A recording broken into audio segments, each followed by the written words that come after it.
Kia ora Hello, and welcome along to this virtual walk tour. My name is and Gareth, I'm Roger. and together we're Roger and Gareth. yay!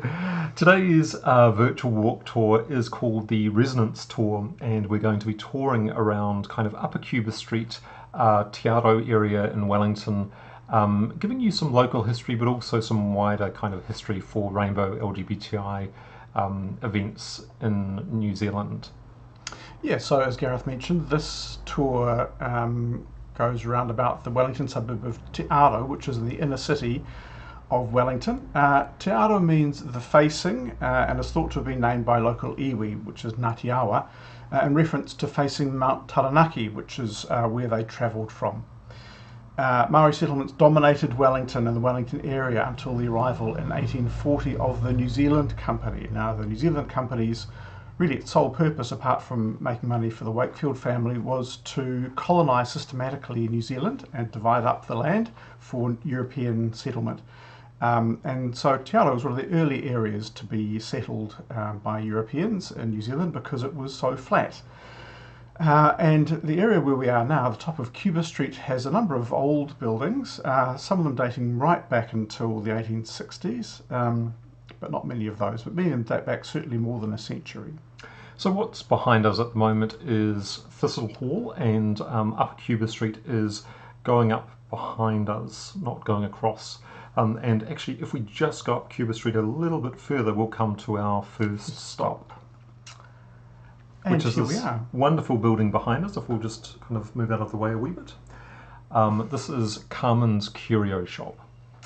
Yeah, so this building comes from about 1901, and for the first few decades it was a dry cleaning business.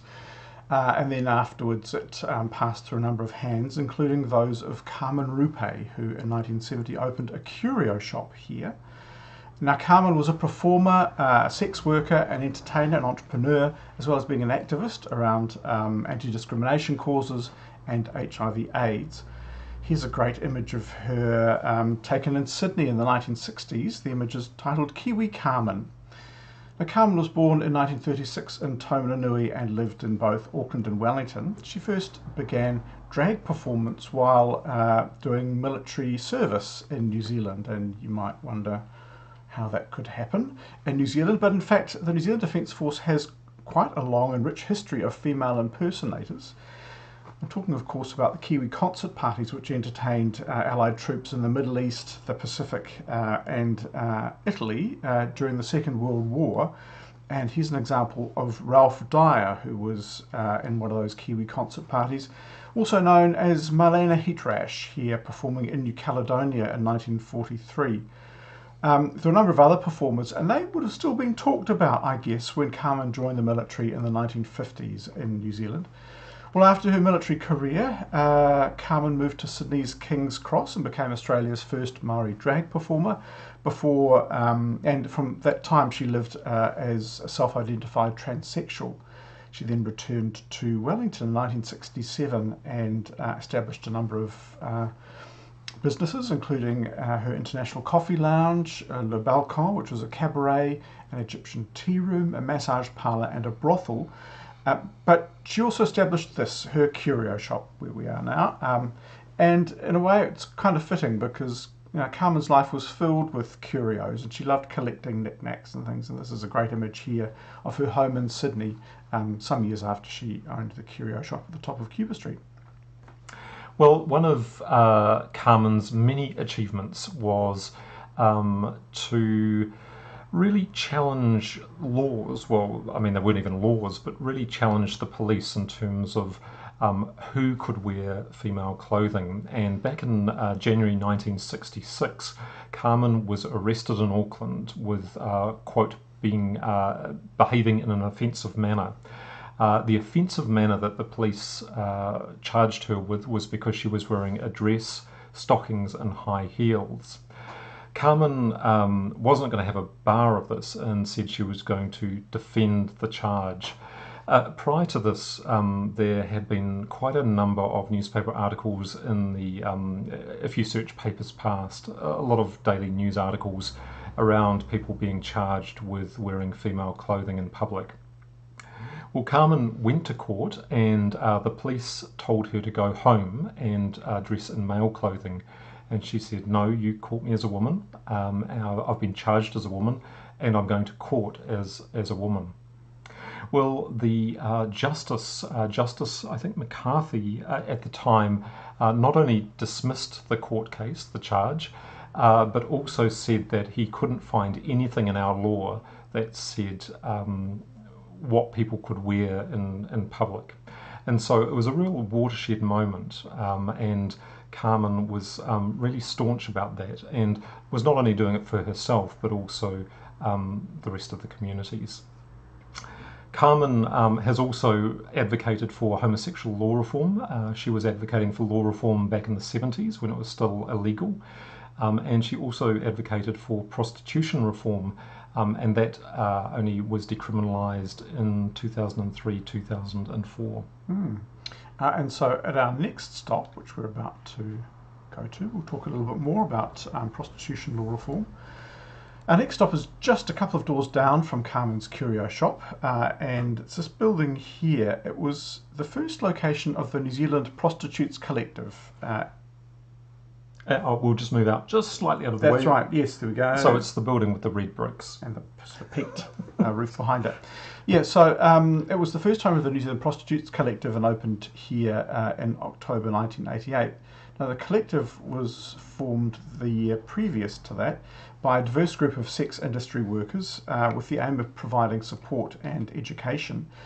And shortly after forming, they were contracted by the Ministry of Health to provide a range of services focusing on HIV/AIDS prevention in New Zealand. Now, the collective shared this space with the National People Living with AIDS Union, who were based there from 1988 until the early 1990s. And it was also the home of Wellington's first needle exchange program. Well, right from the start, the Prostitutes Collective was a driving force for prostitution law reform, and this call was taken up by the Labour MP Tim Barnett, who introduced the Prostitution Reform Bill into Parliament in 2000. Now, the purpose of law reform was to enable sex workers to have access to the same protections afforded to other workers in other industries. In June 2003, the New Zealand government, or New Zealand, became the first country in the world to decriminalise sex work. So prior to this, sex work hadn't been explicitly illegal, but there were a range of offences that could be committed in association with acts of prostitution, and these were policed and prosecuted. For instance, from 1908 onwards, any person who kept a common bawdy house for the purposes of prostitution, along with its tenants, was liable for 2 years' imprisonment with hard labour. Well, even though some of these things were illegal, the activities around prostitution were illegal, it didn't stop prostitution from happening, and sometimes that was quiet and sometimes it was more louder. And I think probably Carmen fits into the more kind of louder side of things. Her Carmen's International Coffee Lounge on Vivian Street had the coffee lounge on the ground floor, and then sex work used to take place upstairs, and clients would let Carmen know what kind of liaison they wanted with the cups. So a cup on its side was for a transgender liaison, a saucer on top of a cup was for a homosexual liaison, and a cup upside down was for a heterosexual liaison. And so then the client would go outside and then go back up the stairs to the second floor. Carmen had a wonderful line that's been attributed to her when clients were giving a bit of jib or just kind of annoying her. She would say to them, probably in a loud voice, "Do you want a fuck or a fight? Because I can give you both." which is very nice. Very quote. Yeah. Just before we move on from this location, we just want to show the building where NZPC was first operating has a peaked roof, you can see, and behind that is one of the oldest buildings in Te Aro. This is built in 1860 and it's a lovely little cottage. This was put onto the market a couple of years ago, And so what we're looking at here is we're looking towards Cuba Street. Lovely 1860s cottage, and then from the Cuba Street side you just see this kind of frontage and the peaked roof at the top. But it's very cute cottage, very sweet, sort of hidden Wellington. Very sweet. Moving on to our next site, we have this is still Upper Cuba Street, and the building we're looking at is actually the one with the 5 windows at the top, the wooden building constructed by Thomas Turnbull. Yeah, so really there's just a brief stop to look at some of the architecture in this part of Cuba Street. We're talking at the very top part of Cuba Street, and this building was built in 1900, and like a number of other buildings was designed by the Turnbull architecture firm. It's a good example of an early commercial building in Wellington, and when it was first built it was in fact across the road and up a little bit.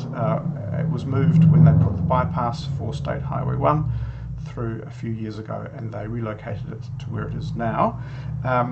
Yes, as I mentioned, it was designed by the Turnbull architects. Thomas Turnbull, along with his son, were 2 of Wellington's leading architects at the end of the 19th and early 20th centuries.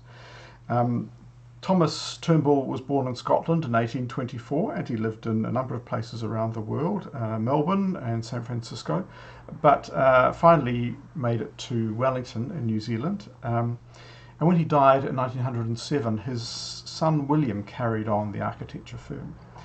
And it was his son William Turnbull who designed one of Wellington's most well-known buildings, Turnbull House here in Bolcott Street. Now this was built for Alexander Turnbull, and just in case you wonder whether there's any relationship between Alexander Turnbull and Turnbull Architects, well in fact no, there was no relationship at all, different families. Well, Alexander Turnbull, this is an image of Alexander here.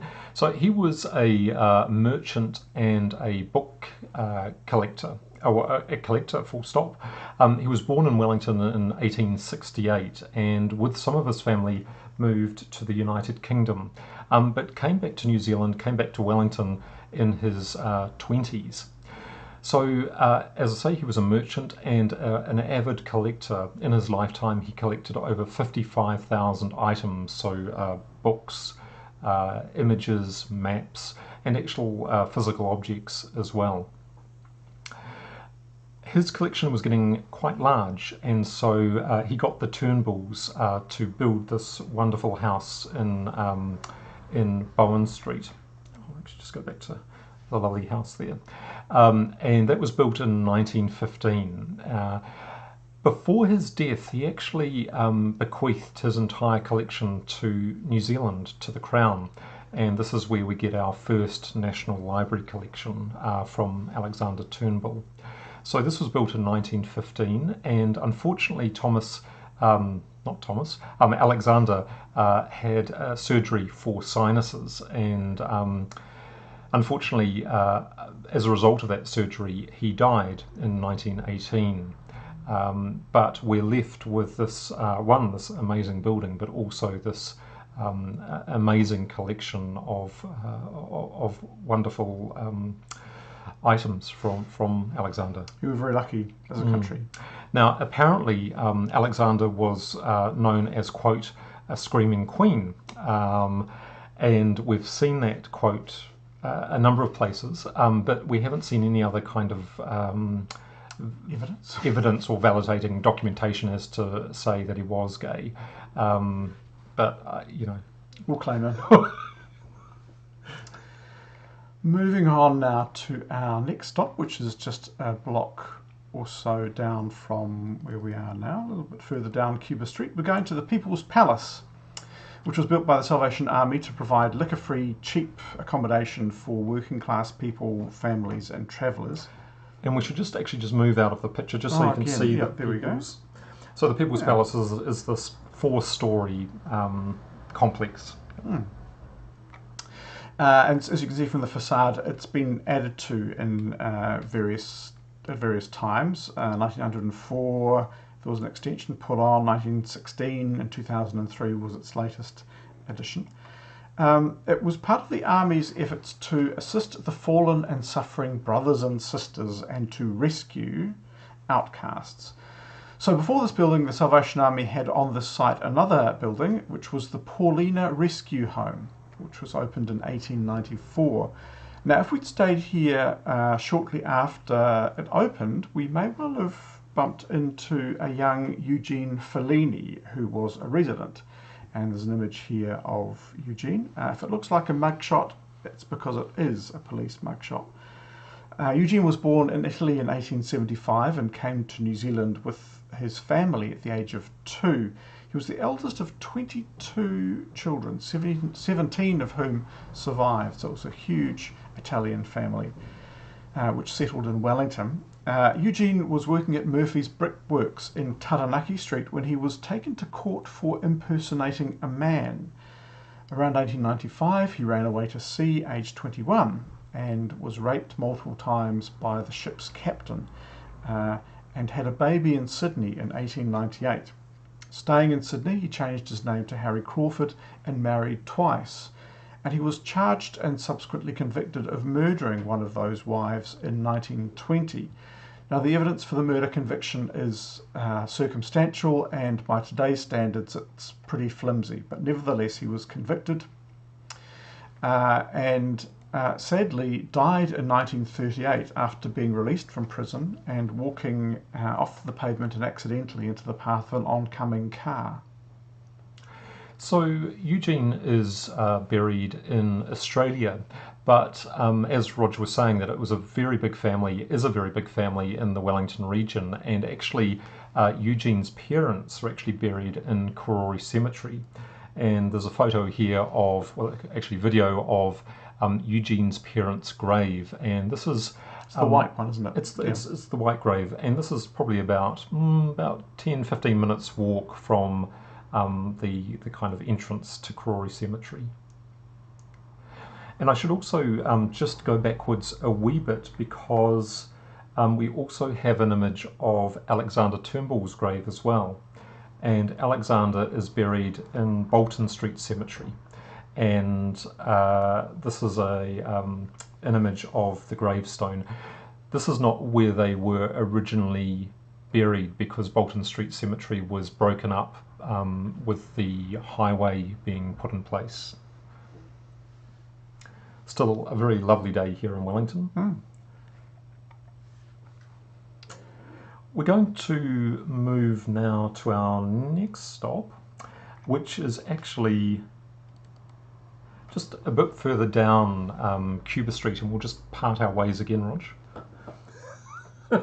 And we're looking at, and what I'll do, I'll actually just get rid of the slide. So the building we're actually looking at is the building with the ombre sign, and that's actually called the Morgan's Building, and that was built in the 1920s. And originally it had hairstylists on the ground floor, and it was actually called Janus Hairstylists.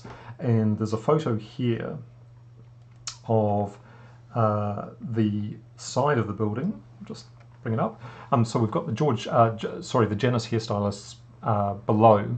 This is actually where George Janus got his start in hairdressing. It was his dad that owned this business, and he, I think, began hairdressing in this building in the 1950s. And then above it we have the very famous striptease sign, which was a part of this building for decades. At the time that this photograph was taken in the 1970s, it was advertising Club Exotic, which was later renamed Club Exotique. Just to go with that extra zhuzh. Club Exotique was owned by Emmanuel Papadopoulos, and the famous New Zealand actor and drummer Bruno Lawrence worked for a time here at the strip club. Not as a stripper, I should say, but he accompanied the strippers with drum rolls and fanfares. Carmen worked here from the 1960s, and then from the mid-1970s, Georgina Bayer worked here. And in an interview from a few years ago with Georgina, she remembers the only queens that got to work in clubs and do the full-on stripping had to be extraordinarily good-looking and unspringable. The exploitation was horrendous in lots of ways, but better to be inside a strip club on a cold, wet, windy Wellington night than stuck out on a corner trying to pick up a client. She went on and said, I'd finished doing a spot up at the Club Exotic, race downstairs in my bra and panties and perhaps with a fabulous cape on, and sort of fly across Vivian Street to get to the Purple Onion and fill in and do a spot there. Now, the Purple Onion was Wellington's first drag club and was located just next to where the Subway shop is now on Vivian Street. Well, Georgina has had an amazing life journey and continues to have an amazing life journey. She was born in Wellington in 1957 and spent her early years here in Wellington before moving with some of the family up to Auckland. It was there that she went to Papatoetoe High School and really found a love for acting and drama. And in 1972 she won the College Cup for Drama, which was really fantastic. Soon after that she left college and came back to Wellington and was working around the kind of Vivian Street, Cuba Street area. In the 1980s, her acting really came to the fore and she was nominated for a GOFTA award, which was the kind of National Film and Television Awards for Jules Dahl, which I think broadcast in about 1986. And then in the 90s, she went into politics, firstly in Carterton, in the Carterton district, and world famously, there's a lovely photo here, if I can find it, Georgina became the first openly transgender mayor in the world, and that was in 1995, and that was of the Carterton district. And then in 1999, she became the first openly transgender member of parliament anywhere in the world. And again, a hugely significant milestone, and it really fantastic for kind of New Zealand to be leading the way. And of course she paved the way for supporting things like prostitution reform, civil unions and gender identity legislation. Yep.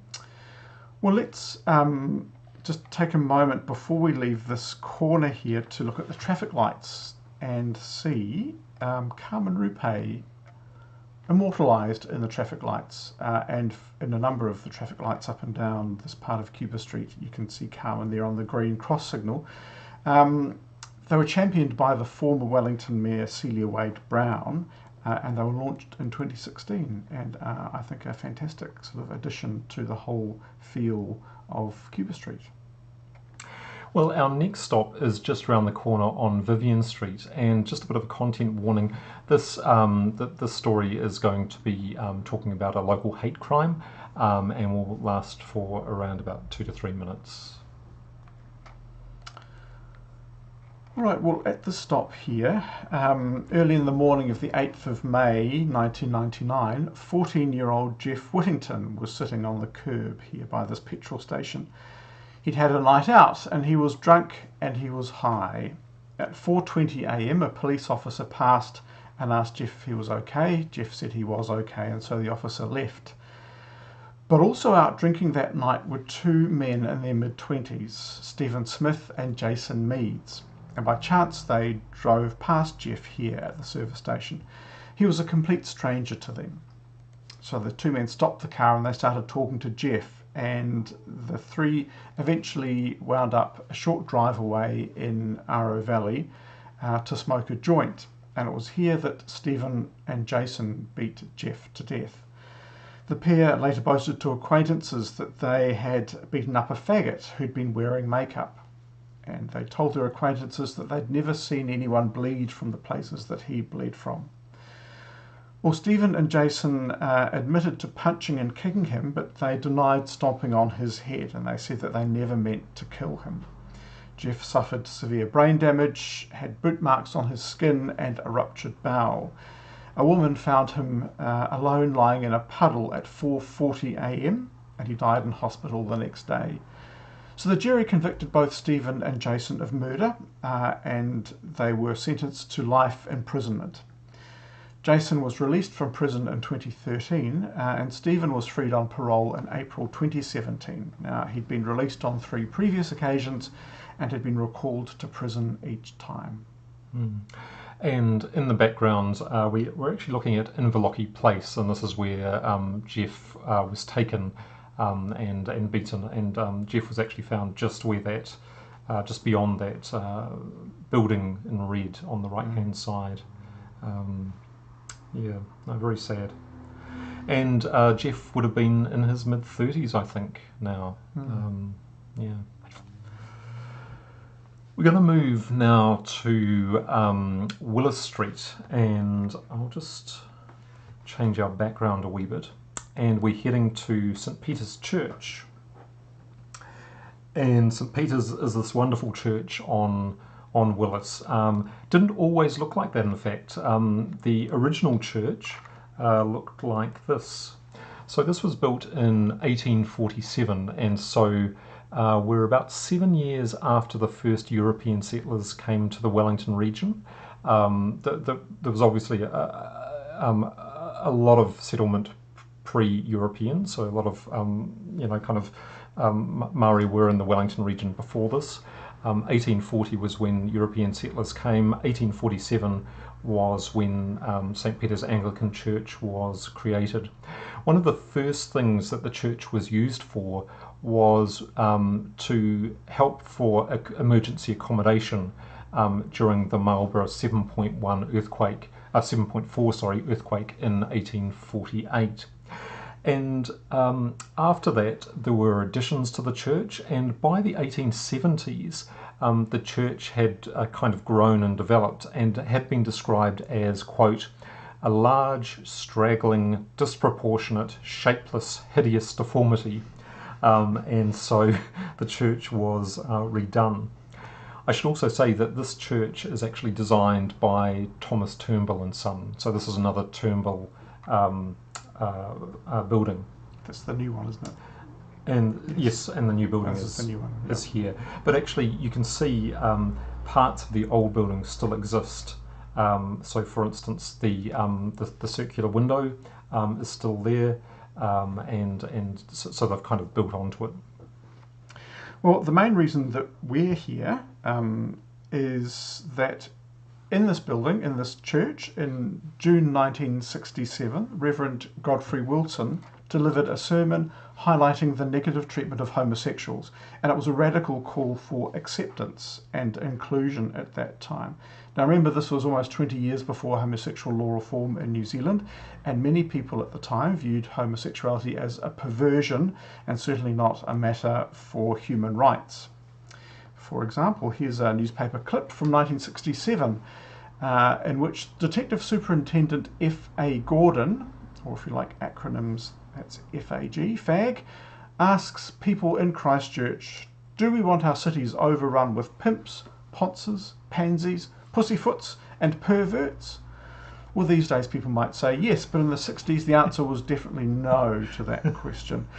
Now, Reverend Godfrey's sympathetic sermon was broadcast live on national radio, and it's probably the first time a service of its kind was broadcast in New Zealand. The core of the sermon dealt with a man named John, who is met by a prison chaplain. John works in a bank, but he's now in prison due to his homosexuality. John says to the chaplain, if you fall in love and marry, well, that's fine. But if I fall in love and want to share it, well, that's a perversion and must be persecuted and punished. Well, in 2017, the service was repeated to mark the 50th anniversary of that landmark 1967 church service. This time it was led by the Reverend Annette Cater, who at the end blessed the rainbow banners in the church, which included the one that she'd made from materials given to her by her mother, who makes clergy vestments. Now, Reverend Cater's blessing was, we know that in the beginning God created the heavens and the earth and all that is in it. And God said, it is good, all of it. And so, in that spirit, may these banners be a symbol of that all-encompassing, generous, amazing, unending love for all, that all who see it may be overwhelmed by the power of that love and know, God, that you are a God of love. We should also call out at this time St Andrew's on the Terrace, which is a Presbyterian congregation. So both St Peter's Anglican and St Andrew's Presbyterian are very supportive and have been for decades of rainbow LGBTI issues, and have offered a lot of their time to rainbow communities in terms of not only their time but also their spaces to have community activities take place. So it's really fantastic to have two very supportive congregations here in the capital. Very progressive. Very progressive. We're going to move now to a bit further down Willis Street, and we are going to 185 to 187 Willis Street, and we'll just part our ways. And so it's the brick building directly behind us, and this has got a number of connections with rainbow communities. First of all, on the second floor of this building is Lilac, the lesbian lending library. And Lilac is probably one of the largest lending libraries of lesbian literature and material in the Southern Hemisphere. And it's been going since the early 1990s. It's run by a collective and has had a number of different venues around Wellington, but this is where it currently is on level 2. And then just below it is the Awhina Centre, and the Awhina Centre is the New Zealand AIDS Foundation's second HIV centre in New Zealand. The first centre was the Burnett Centre, which was is based in Auckland, and that is named after Bruce Burnett. And there is a photo here of Bruce. So this is taken late 70s, early 80s. So Bruce was from Auckland, and he travelled around Europe and was living in San Francisco in the late 70s and early 1980s. And so he was very aware of what was happening with the emergence of AIDS in San Francisco, particularly in the gay communities in San Francisco. He was also very aware of a project called the Shanti Project, which was a community-based initiative to offer financial, practical, physical help to people with chronic illnesses. So Bruce himself was feeling ill and came back to New Zealand in 1983. And almost immediately he started up a one-man road trip around New Zealand trying to educate at-risk people, at-risk communities, or at greater risk, I should say, of contracting HIV and AIDS. And of course, at that time, HIV, that wasn't something that people, that wasn't known, and so it was very much kind of an AIDS roadshow. So Bruce toured the country and he spoke in Wellington, but he also spoke in Palmerston North. And during that meeting, he came out publicly as somebody that had AIDS. And this is really courageous because at the time there was a lot of stigma and discrimination around AIDS. People were saying things like you can catch AIDS from sharing the same eating utensils or going to the same swimming pool or using the same bathroom. So all of that completely rubbish, just completely rubbish. But he was not only saying that to the people in Palmerston North, but he was also saying it to the media. And so there's quite a bit of footage of Bruce talking on television about AIDS and also safer sex practices. And so this is where we start getting some of the kind of foundations of the New Zealand AIDS Foundation. Because along with this roadshow, Bruce was also, along with others, setting up the AIDS support network, and that was very much based on the Shanti Project, which was happening in San Francisco. And so it was community members throughout New Zealand coming together and looking at ways of supporting each other.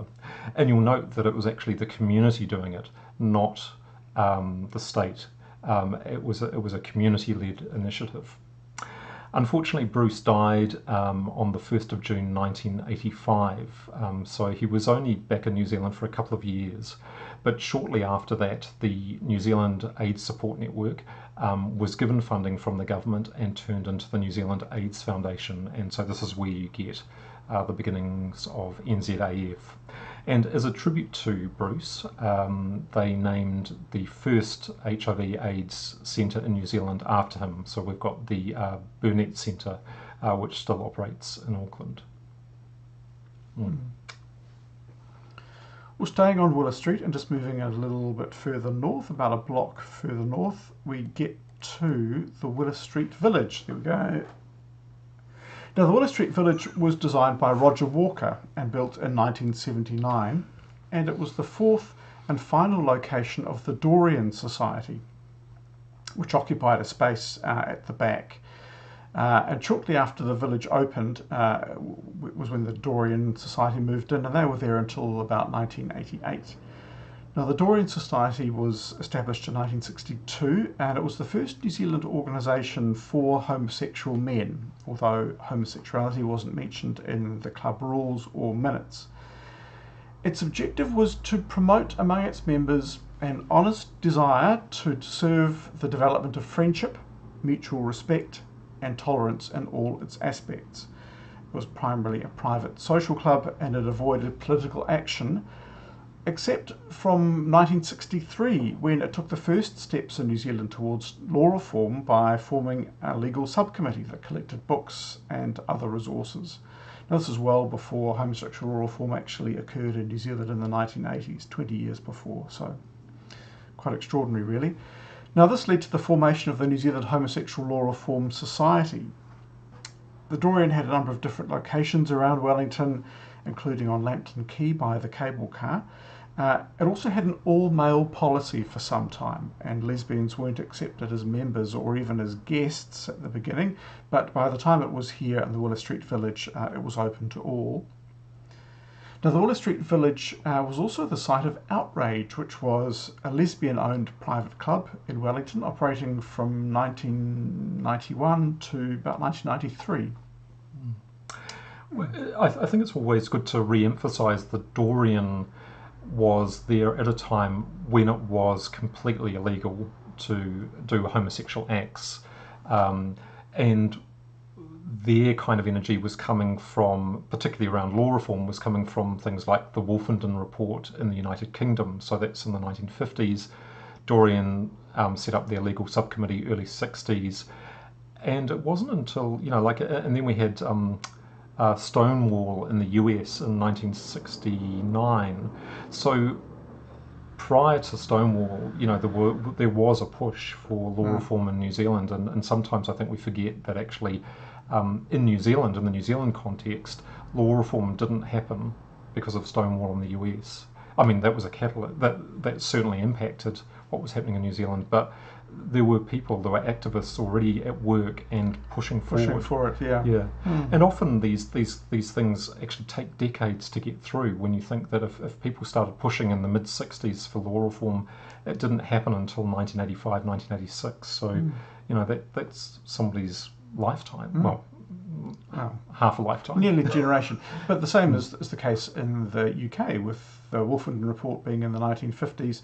They didn't have their decriminalisation, partial decriminalisation of homosexuality until 1967. So there was a 10-year gap. So things moved very slowly, but they wouldn't have happened at all without these sorts of community groups and lobby groups really fighting.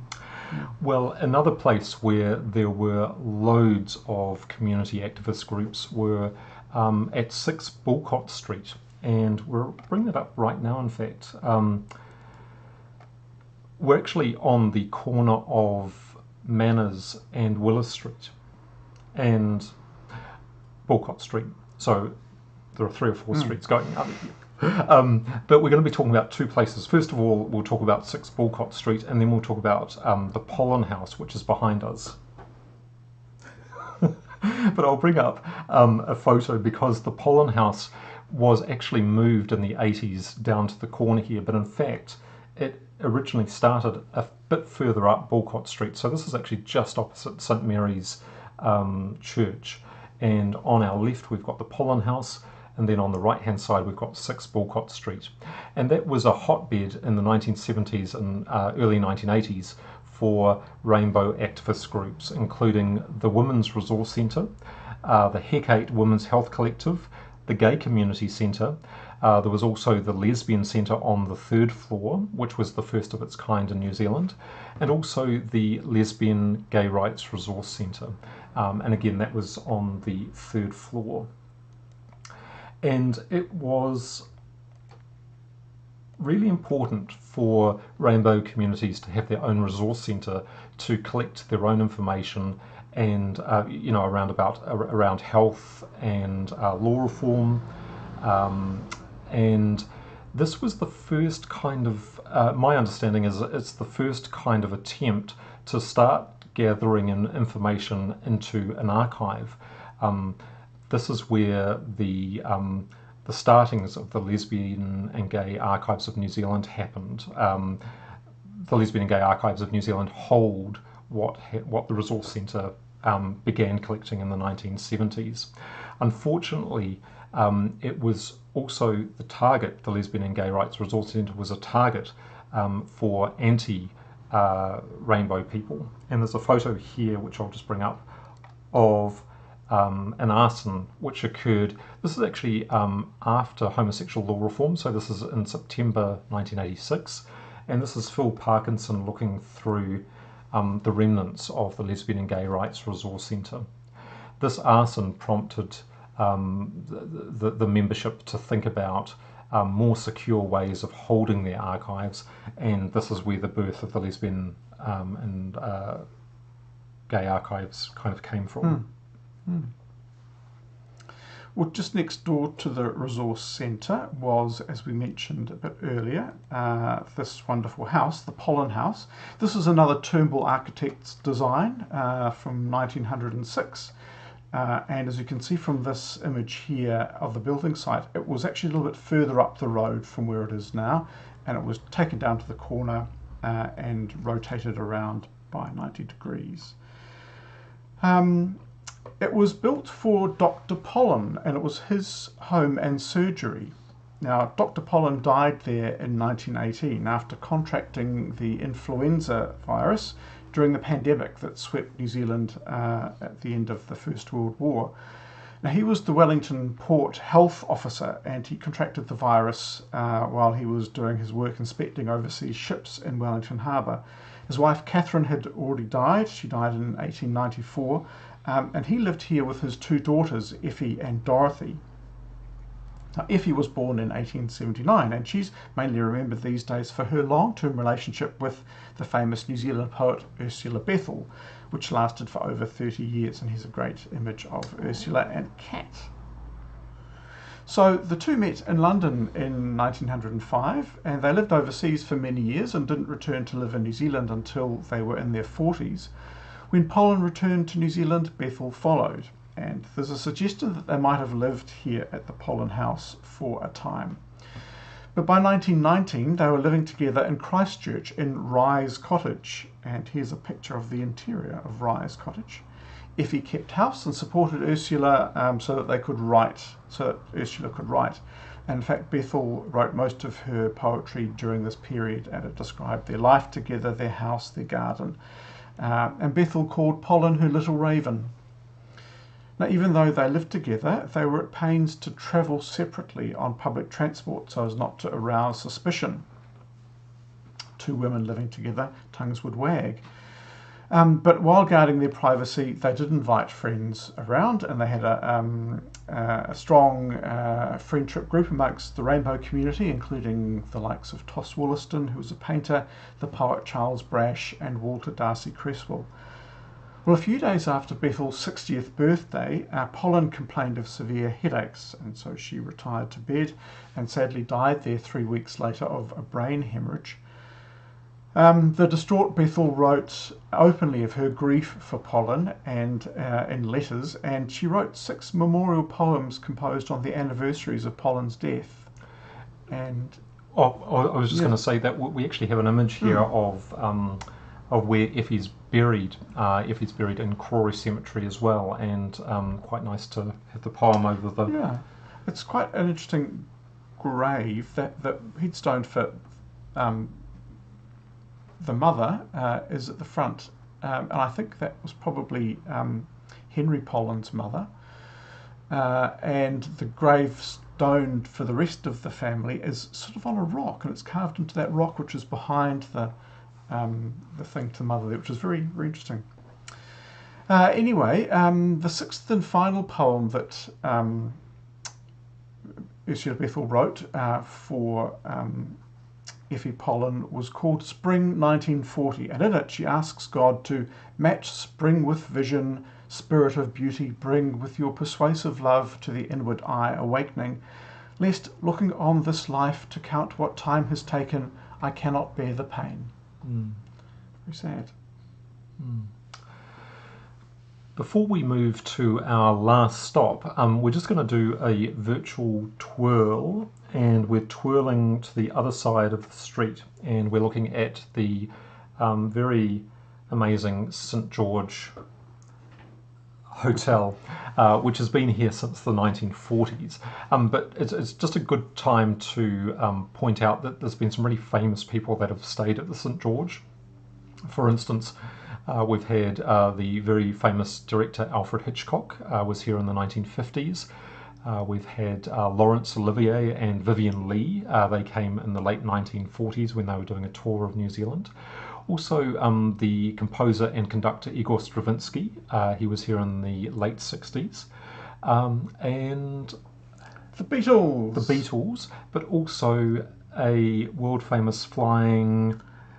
Aviator Gene Batten. Gene Batten, sorry Gene, I had a memory lapse. But Gene also stayed here as well. So it's quite a significant hotel here in Wellington. The other thing that we'll just point out before we move to our last stop is that when we started writing this tour, we realised just what we came across this image and realised just how close to the waterfront we actually are. So currently we've been talking from Perrott's Corner, which looks up to the Pollen House and 6 Bolcott Street. Perrott's Corner is where the yellow dot is here on the image. This image was from the 1860s, and you can just see how close the waterfront actually is. It's within a block of where we're standing. This is so different from what is Wellington nowadays. With all the harbour infilling, you need to walk a couple of blocks at least to get to the harbour. So you think of places like Civic Square, the library. These are all on infill land, and it's just quite remarkable to see such an early image. Well, moving on to our very last stop, which is just down Manners Street to the end of the block. And unfortunately, we don't have a video to show you where this is, but it's on the corner of, as you say, Manners and Victoria Street. And we're talking about what was there, which was the Pillbox, which was a Henry Britton pharmacy. And here's an image of it. It was actually called the Pillbox because it had a unique octagonal design, and you can see 1, 2, 3 sides of the octagon there. And the rest of it is out of shot. It was owned by Henry Britton, and you can see there H. Britton Consulting Chemists on the front. Britton moved from Auckland in the early 1870s with his family, and he established a pharmacy on Lambton Quay, and then purchased this building here for the Te Auro dispensary in 1876. If we'd popped in there for some reason, we could well in the 1870s have spoken to a young Robert Ggant, who was Britton's apprentice for 4 years there before moving to Masterton in 1882. Now, Robert Ggant loves photography and theatre, and he has a long career as a female impersonator, taking the stage name Cecil Riverton, and here's an image of him from the Evening Post, declaring Cecil as achieving a pronounced success in the part of Little Buttercup in an 1881 production of HMS Pinafore. But it's probably Robert's photography that he is best known for nowadays, and particularly after Chris Brickell's great book called Manly Affections, which was released a couple of years ago. So Robert, being a chemist, was able to develop his own photography, and I'm guessing back then it would be something like glass plate. Obviously plastic film hadn't been invented at the time. But Robert moved to Masterton and started photographing his interests.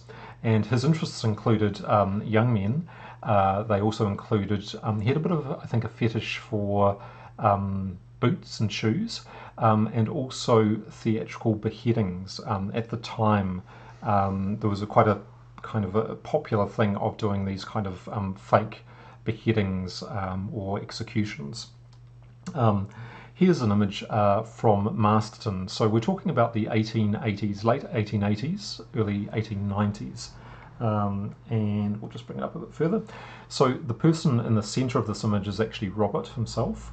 And you can see that it's, well, it's certainly not kind of heteronormative, is it? It's you know, it's erring on the kind of homoerotic. And then we can move to our next image, which is even more kind of blatant. And Robert is actually the one being kissed, so he's the one not in the bowler hat. And again, this is pretty blatant, isn't it? Which in a good way. And so it's really amazing to think that rural New Zealand, 1880s, 1890s, this type of photography was happening.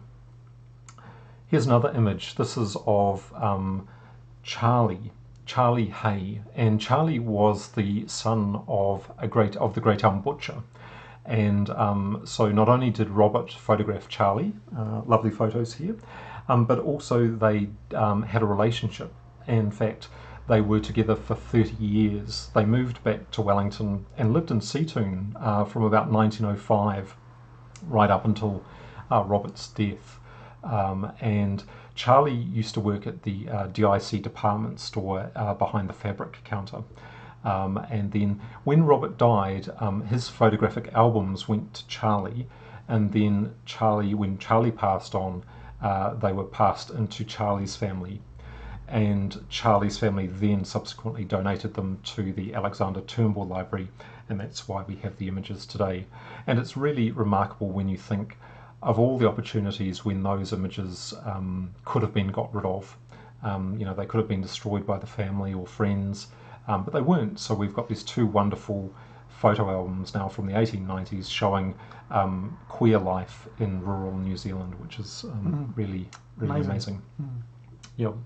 And on that positive note, we're going to end today's tour.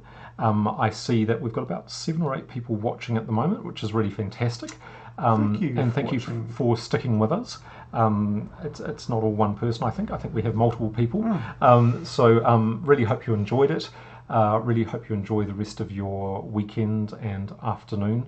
We're doing another virtual tour in a month's time. So while the COVID situation is happening in New Zealand at the moment with Omicron, we'll just do them virtually, but then move towards doing physical tours again when we are feeling a bit more secure.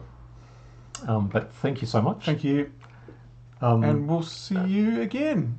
Again. Ka kite. Bye.